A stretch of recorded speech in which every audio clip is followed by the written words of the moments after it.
How to install a WPS push button on an Android phone. WPS stands for Wi-Fi Protected Setup.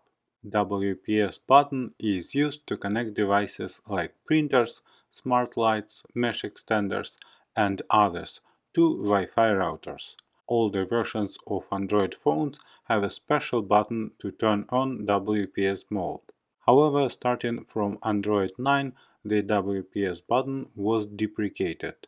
New Android phones don't allow you to use Wi-Fi Protected Setup, and you have to manually enter Wi-Fi password. You cannot install a WPS push button on Android phones.